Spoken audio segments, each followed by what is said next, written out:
चिंता कर सकते हो, लेकिन अपने बेटे को अपने जैसा बनाने की ताकत आपके पास नहीं है। कारण कुछ और है, क्योंकि प्रत्येक जीव का क्षोभसम भिन्न भिन्न है। विद्वान के बेटे भी अज्ञानी मूर्ख देखे गए, अज्ञानी पिता के पुत्र भी विद्वान देखे गए, गरीब का बेटा भी चक्रवर्ती बनते देखा गया, चक्रवर्ती का बेटा भी मित्र सामान्य जीवन जीते देखे गया। इन सारी विद्वताओं से आपको जान लेना चाहिए, कोई किसी के शुभ का करता नहीं है। और गहरे में समझना है, भगवान पारसनाथ स्वामी से मिल लेना।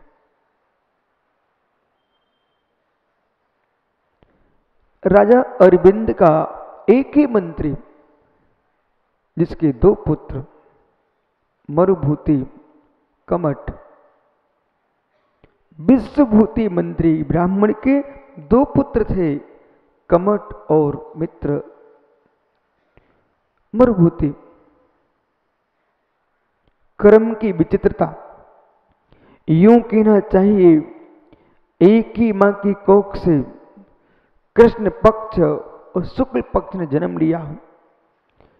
कृष्ण पक्ष कभी धवलता देता नहीं है और शुक्ल पक्ष में कालमा आती नहीं है। ऐसी जो जीव पुण्यात्मा होता, सदाचारी होता है, उसके मस्तक में अशुभ कर्म की रात्रि आती नहीं कालिका, और जिसके भीतर अशुभ प्रणति है, उसे कहीं शुभ्रता दिखाई देती नहीं। संसार की विटंबना और एक साथ देखना, देविंद भैया, एक हाथ से ताली बजती रही 10 भव तक।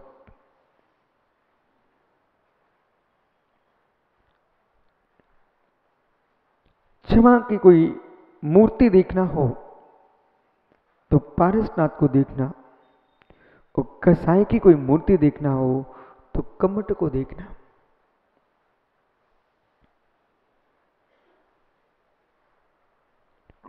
पिता को वैराग हो गया, जिन दीक्षा ले लिए, जो संतान सुखछंदी हो और माता पिता की मृत्यु हो जाए, फिर उसकी स्वच्छंदता का क्या कहना। गुरु और पिता एक शिष्य उस संतान को संभालने के, हे मित्र, एक बहुत बड़े हेतु है। हुआ यही, कमठ की दृष्टि इतनी खोटी, ज्ञानियों, मित्र भी बनाना तो दूरी बना के बनाना। भाई क्यों ना हो, बेटा शुभम, सबसे दूरी बना के चलना। जो स्वार्थ होता है, कसाई होती है, वो न भाई को देखती है न भतीजे को देखती है। चाचा के द्वारा भतीजे की भी हत्या की गई है, भतीजे के द्वारा चाचा की भी हत्या की गई है। संसार है। और तो छोड़िए, मां के द्वारा बेटे की भी हत्या की गई है।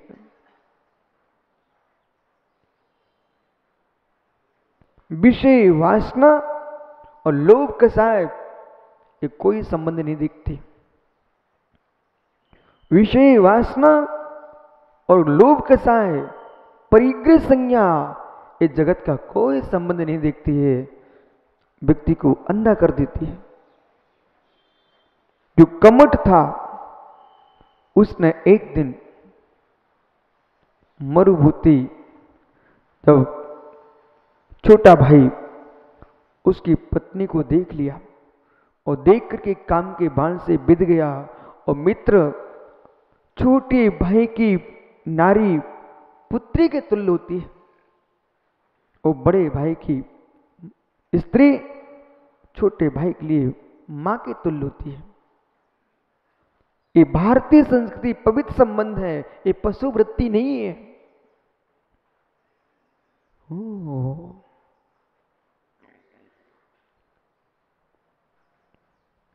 काम से विधा कमट चाहता है कि मुझे छोटे भाई की पत्नी मेरी पत्नी बन जाए।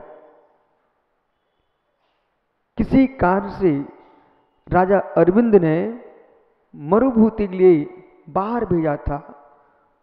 कमट और स्वतंत्र हो गया और उसने मित्र के द्वारा मरुभूति की पत्नी को लाने को कहा। मित्र ने भी समझाया कि हे भाई ऐसा अनर्थ मत करो। महापुरुष जो होता है वो चंद्रमा की चांदनी की भांति चमकता है, अपने आप में कभी नियत कार्य से दूर नहीं भागता है। आप ये क्या विचार कर रहे हो? फिर भी मित्र के राग ने अनर्थ करा दिया और उस अभागे कमट ने अपने भाई की पत्नी के सील को भंग कर दिया। जब सम्राट को मालूम चला उसने कमट को नगर से बाहर कर दिया। जज साहब, नीति कहती है स्वयं का एक हाथ भी गलत कर रहा हो उसे अलग कर देना चाहिए, अन्यथा पूरा शरीर नष्ट हो जाएगा। काले नाग ने अंगुली को डस लिया है, आपको प्राण चाहिए है तो अंगुली निकाल दीजिए, अन्यथा प्राण चले जाएंगे। ऐसे ही चाहे सगा भाई हो, सम्राट के लिए राग नहीं देखना है, राग नहीं दिखाना है, नीति देखना है। जो राग में चलता है वो शासन नहीं चला सकता। मित्र, राग नहीं अनुशासन देखिए। इसलिए आगम में लिखा है मंत्री पद जो है कभी भी अपने घर के लोगों को नहीं देना चाहिए। मित्र को भी नहीं देना मंत्री पद। बोले क्यों? इसलिए नहीं देना कि हे सम्राट, आप तो मात्र सम्राट हो, पूरी बुद्धि मंत्री की चलती है और तुमने घर के सदस्य को मंत्री बनाया है अशोक भैया, तो उसको लगेगा मैं तो इनका भाई हूं, सगा हूं। वो भाई के राग में कुछ भी कर देगा और आप कुछ कह नहीं पाओगे, तुम्हारा राज्य नष्ट हो जाएगा। शीघ्र कोपी को भी मंत्री नहीं बनाना, अनर्थ करा देगा। मंत्री जो है, जो विद्या एक बहुत बड़े गुरु के पास होती है उतनी प्रज्ञा मंत्री के पास होना चाहिए, क्योंकि सम्राट के हे मित्र दो ही नेत्र हैं, एक सेनापति दूसरा मंत्री।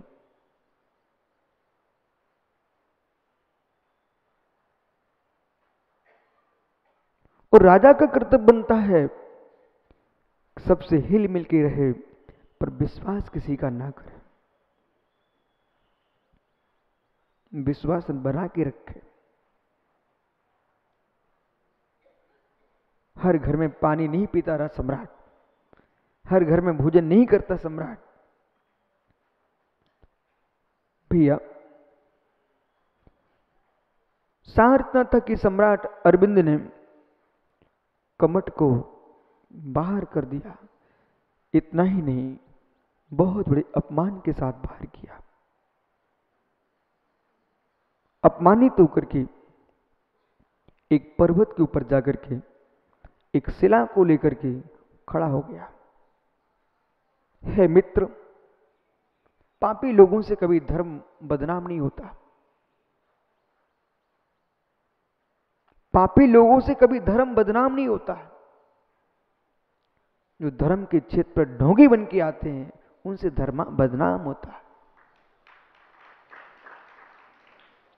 जो पाप खुलेआम करता है, जगत को मालूम है पापी है, परंतु भेष साधु का बना के वो कामग्रस्तों के करे, उसे धर्म बदनाम होता है।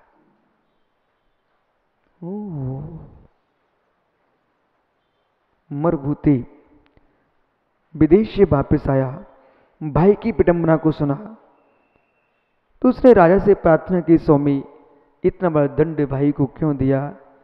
तो अरविंद कहते हैं कि हे मंत्री, शासक को राग नहीं देखना है, अनुशासन देखना है।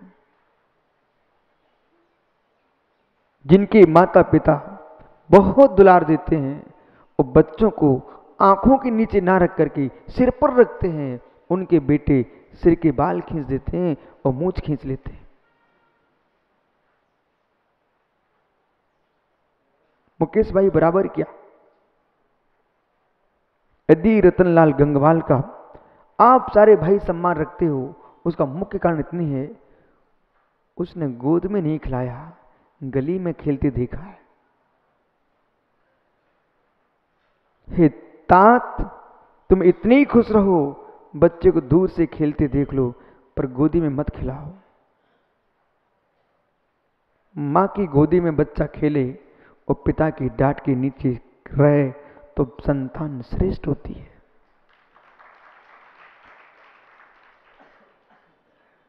कभी नीति शास्त्र भी पढ़ा करो। दुलार का काल मात्र 5 वर्ष है। दुलार का काल मात्र 5 वर्ष है। 5 वर्ष के बाद डांट प्रारंभ कर देना चाहिए और 16 वर्ष का बाद लग हो जाए फिर डांटना बंद कर देना, मित्र बना लेना चाहिए। 21 वर्ष का हो जाए तो मित्रता छोड़ देना चाहिए, उसको मंत्री बना लेना चाहिए। और पिताजी जब वृद्ध हो जाओ तो तुम पिता पद से हट जाना, उसको अपना पिता मान करके उसकी बात को मान लेना चाहिए, तो वृद्ध अवस्था अच्छे से चलेगी। ललित सीखते जाना।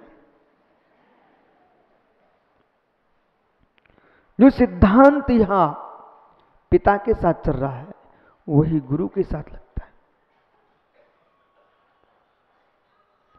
छात्र गुरु की आंखों के नीचे रहेगा तो बेटा ऐसे मान के चलना, एक बाल रखी हुई है, गेंद गेंद, वो गेंद कांसलीवाल जी चाहे कि मेरे ऊपर कोई हाथ ना मारे, मैं आकाश में उड़ू, क्या गेंद शुभम अध्यक्ष ओ नवयुक्त, वो गेंद क्या बेटा, कोई व्यक्ति उस पर हाथ ना पटके तो गेंद ऊपर जाएगी क्या?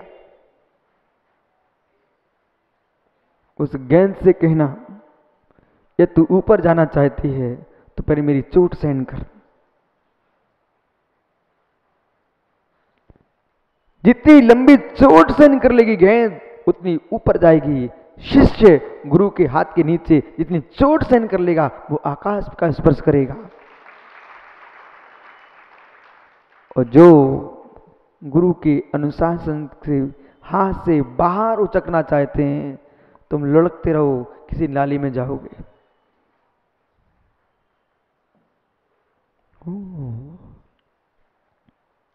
जितना गहरा समय सार है, जितना गहरा प्रवचन सार है मित्र, जितना गहरा मूलाचार श्रावकाचार है मित्र, उतना ही गहरा नीति वाक्य अमृत भी, कुरल काव्य भी है, छत्र चूड़ामणि भी है, न्याय शास्त्र है तो नीति शास्त्र भी है।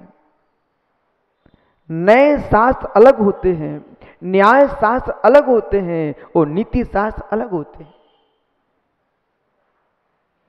और जिस पुरुष को नीति शास्त्र का ज्ञान नहीं है वो किसी भी क्षेत्र में चला जाएगा, मार ठोकर खा के आएगा। और जिसको नीति का ज्ञान है वो सर्वत्र पूजा जाएगा। अरुण भैया, 2 बातें अपने जीवन में, जब भी तुम्हारे क्षेत्र में आसपास में कोई मुनि बनने की भाव रखे, वो आपसे सलाह लेने आए तो उसको बड़े प्रेम से कहना, भाई 2 बातें मेरी सीख ले फिर तू मुनि बन जा। एक नीति, एक रीति। नीति और रीति 2 बातों का ज्ञान है वो साधु सर्वत्र सफल है। जो नीति नहीं समझता और रीति नहीं समझता और बोल पड़ता है, उसको तो भगना ही पड़ेगा वहां से। अपनी सलाह बाद में देना। आप औरंगाबाद में आए हो ना, आप जिस कुल से जन्मे हो और जिस प्रांत से आए हो, आप अपने प्रांत को मत देखो, अपने कुल को मत देखो। यहाँ आप यहाँ की नीति सीखो, यहाँ की रीति को देखो, यहाँ की रीति क्या है। और किसी की रीति को समझ करके और नीति से काम करोगे तो मित्र सफल हो जाओगे। मां, ये आपसे ही कह रहा हूं, तुम्हारा जीवन द्वैत होता है। नारी का जीवन द्वैत होता है। जिस कुल में जन्मती उस कुल में मरती नहीं बेचारी। जन्म किसी कुल में, जन्म की खुशी किसी कुल में मनती है बिटिया की, और मृत्यु का मातम किसी कुल में होता है। और जिस दिन आप नई वधू बन के आती हो और उसी दिन अपनी मां के अनुसार चलोगी ना, तुम नियम से इस घर में दुखी रहोगी।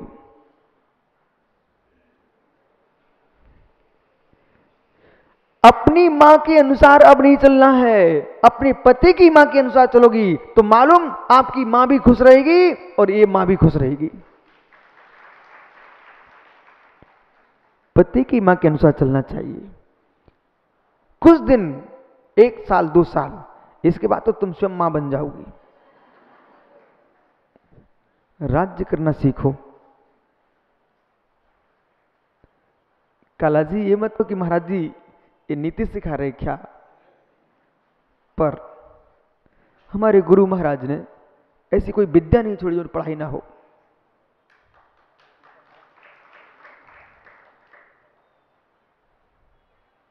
सब विद्या सिखाई, अलग से क्लास लिए, पर अंतर इतना है, शिष्य को सीखने की आकांक्षा होना चाहिए तो गुरु सिखाने को तैयार है।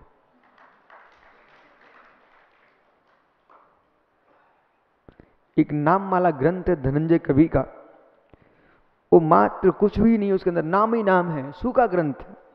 यदि सामान्य लोग देखें तो उसका सिर बनना आएगा, पर उस ग्रंथ को भी आचार्य विराग सागर ने हम लोगों को कंठस्थ कराया, बड़े आनंद से हम लोगों ने कंठस्थ किया है। नाम वाला ग्रंथ है जिसमें मात्र पर्यायवाची नाम है।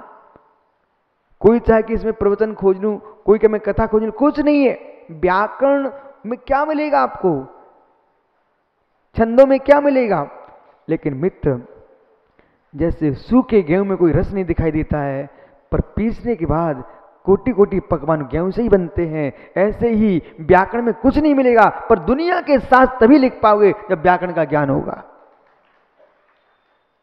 और जिसने नाम माला नहीं समझे ना, वो शास्त्र का अर्थ क्या निकालेगा।